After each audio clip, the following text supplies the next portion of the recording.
7 বছর পর বাড়ি ফিরছে জিওন বংশের বড় ছেলে জিওন জাংকুক। বাড়ি ফিরছে বললে ভুল হবে, বিদেশ থেকে দেশে ফিরছে জাংকুক। এই 7 বছরে জিওন বাড়িতে ঘটে গিয়েছে অনেক ঘটনা, যার সাথে সশরীরে যুক্ত নেই জাংকুক। তবে কেমন করে জানি প্রতিটা ঘটনার সঙ্গে জড়িয়ে আছে জাংকুক। জাংকুকের বাচ্চারা 3 ভাই। জাংকুকের বাবা আরএম সবার বড়। সুগার বাবা মেজো, নাম ইয়নজুন। ছোট চাচার নাম জেহব। জাংকুক তার বাবা মায়ের একমাত্র সন্তান। মেজো চাচা মানে ইয়নজুন এক ছেলে এক মেয়ে। ছেলের নাম সুগা, মেয়ের নাম জিমিন। ছোট চাচার এক ছেলে এক মেয়ে, মেয়ের নাম আনিকা, ছেলের নাম আদিত্য। তারা এলাকার যৌথ পরিবারগুলোর মধ্যে অন্যতম একজন। পরিবারের সকলের প্রাণ যেন একসাথে বাঁধা। 5 ভাই বোনেদের মধ্যে জাংকুক সকলের চোখের মণি। জাংকুকের জন্মের পর তার মা বাবা দ্বিতীয় সন্তান নেওয়ার কথা চিন্তা করেনি। এইচএসসি পর্যন্ত সে বাড়িতেই ছিল, সবার নয়নের মণি। জাংকুকের চঞ্চলতায় মেতে থাকতো জিওন বাড়ি। আচমকা পরিবেশটা পাল্টে গিয়েছিল। 18 বছর বয়সে জাংকুক হঠাৎ করে স্কলারশিপে বিদেশে পড়তে যাওয়ায় জিওন বাড়িটা সকলের সাথে যেন মানসিক এবং শারীরিকভাবে দূরত্ব বেড়েছে জাংকুকের। 7 বছর পূর্বে জাংকুকের সাথে বর্তমান জাংকুকের সাথে আকাশ পাতাল পার্থক্য, দেখেও চেনার উপায় নেই। 6 ফুট লম্বা ছেলেটা, গায়ের রং শ্যামলা, গাল ক্লিন শেভ করা, চুলগুলো স্টাইল করে রেখেছে, কোনো নায়িকার থেকে কম নয়। তার ফ্যাশন আর লুকে যে কোনো মেয়ে এই প্রথম দেখায় তার প্রেমে পড়তে বাধ্য হবে। প্লেনে বসে জাংকুক অবলীলায় অতীতে ফেলে আসা স্মৃতিগুলো, সেই চাঞ্চল্যকর মুহূর্তগুলো এখন শুধুই স্মৃতির পাতায়। মাকে রেখে এসেছিল সেই যৌবনের প্রথম দিকে, যখন তার বয়স ছিল 18। সেই সময় মাই ছিল তার একমাত্র বন্ধু।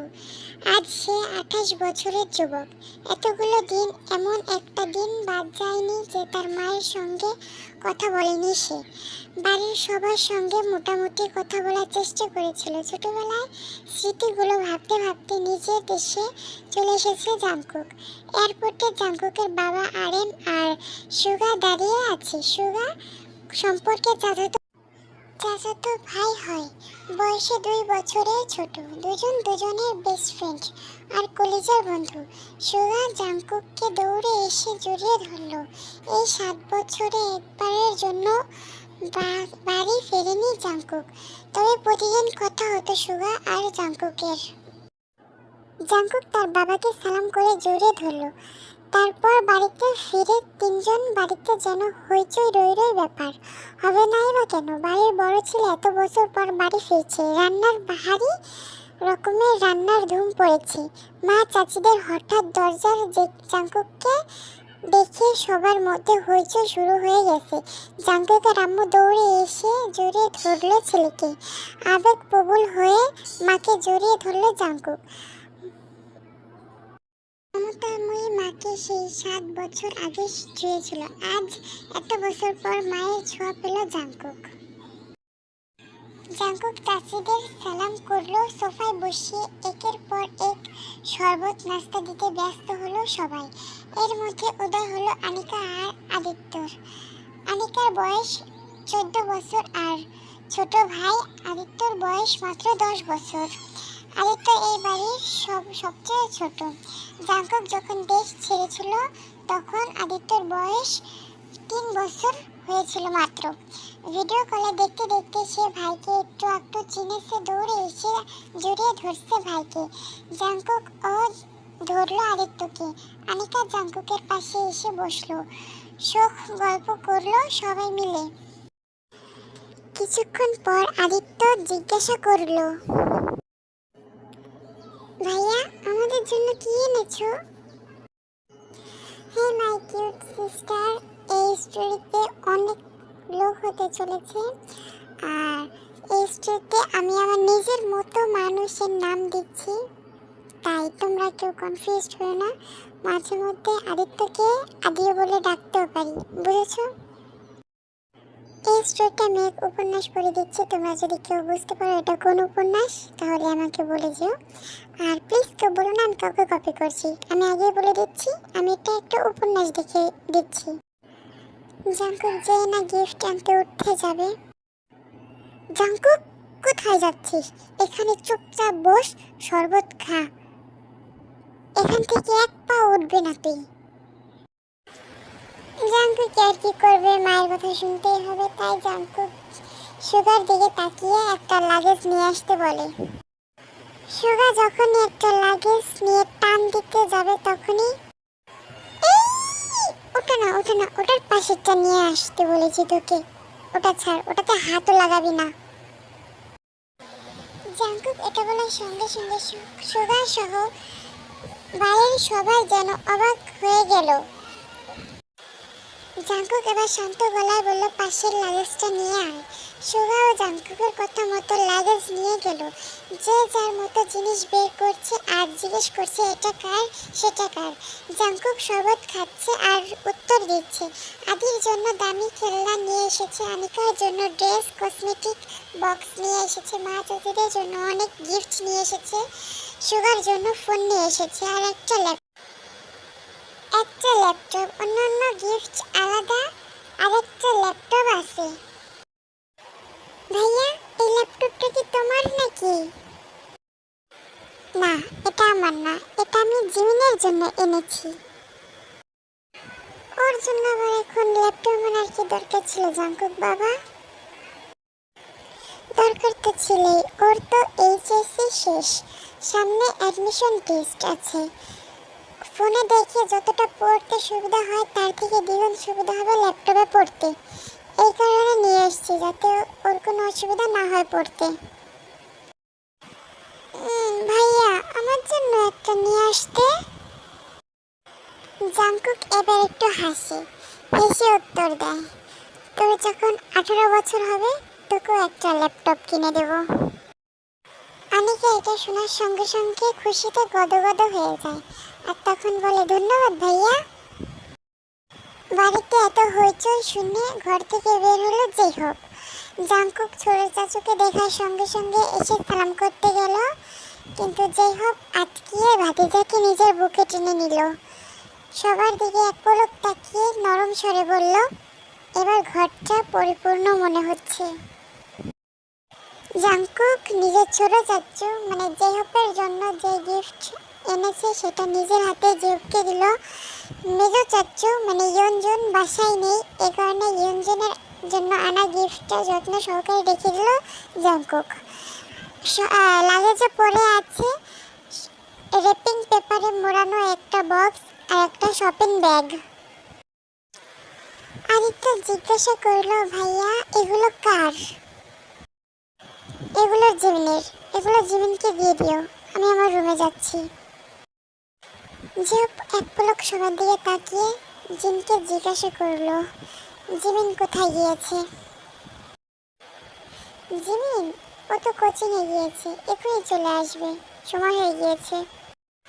জাঙ্কুক দুটো লাগেজ নিয়ে সিঁড়ি দিয়ে উঠতে উঠতে হঠাৎ পিছনের দিকে তাকিয়ে ওর মাকে বলে, আম্মু আমি কোন রুমে থাকবো?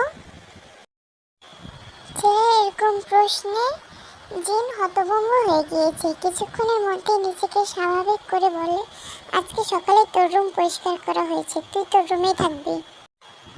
জাঙ্কুক আর কোনো কথা না বলেন দুটো লাগেজ নিয়ে সিঁড়ি দিয়ে উপরে উঠতে থাকে। তখনই সুগা দৌড়ে এসে বলে, ভাইয়া আমাকে একটা দাও, আমি নিয়ে যাচ্ছি।